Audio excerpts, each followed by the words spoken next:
Have you ever noticed something strange? You open Google Maps and it already knows there is traffic ahead before you even reach there. How? Is Google watching every single road? Are there cameras on every street? Or is something far more intelligent happening behind the scenes? Subscribe to Mohak Chube.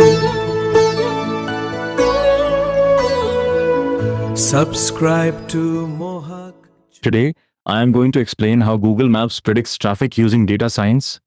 And once you understand this, you will never look at that red line the same way again. Let us start with the most important question. Where does Google get traffic data from? The answer is surprisingly simple. From us. From our phones. Every time someone drives with Google Maps open, their phone anonymously shares location and speed data. Now imagine this. 500 cars are moving on the same road. If their speed suddenly drops from 60 kilometers per hour to 15 kilometers per hour, Google does not need a camera. It already knows traffic has formed, because it can detect the speed pattern changing in real time. This is called crowdsourced data. Instead of installing physical sensors everywhere, Google turns millions of smartphones into moving sensors. But this is only the first layer. Google does not just look at live speed. It compares it with historical traffic data, for example. If a road usually moves at 50 kilometers per hour at 6 in the evening, but today it is moving at 20, that means something unusual is happening. Maybe an accident, maybe construction, maybe heavy rain. Google detects this difference within seconds. And that is how those green, orange, and red lines appear on your screen. But detecting traffic is only half the story. Predicting traffic is where the real intelligence lies. So how does Google know what will happen 30 minutes from now?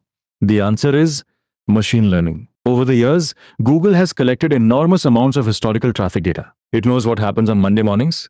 It knows what happens on Friday evenings.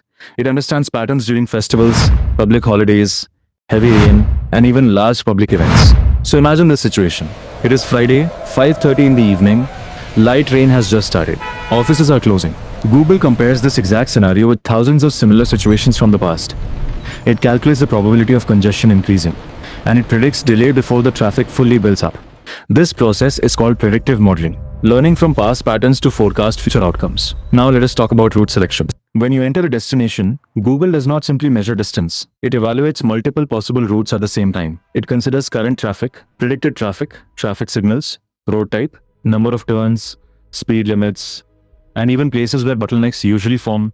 Then it runs complex shortest path algorithms and optimization models within seconds. In simple terms, it simulates thousands of possible scenarios almost instantly. And then it chooses the fastest route. Not the shortest, the fastest. That is why sometimes a longer road saves you more time.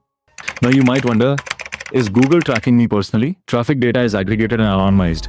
Google does not see individuals. It sees patterns, clusters of devices moving at certain speeds. Its focus is behavior of traffic, not identity of drivers.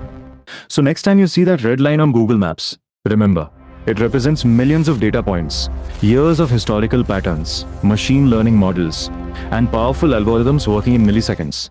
This is not magic. This is data science in real life. And this is how Google Maps predicts traffic.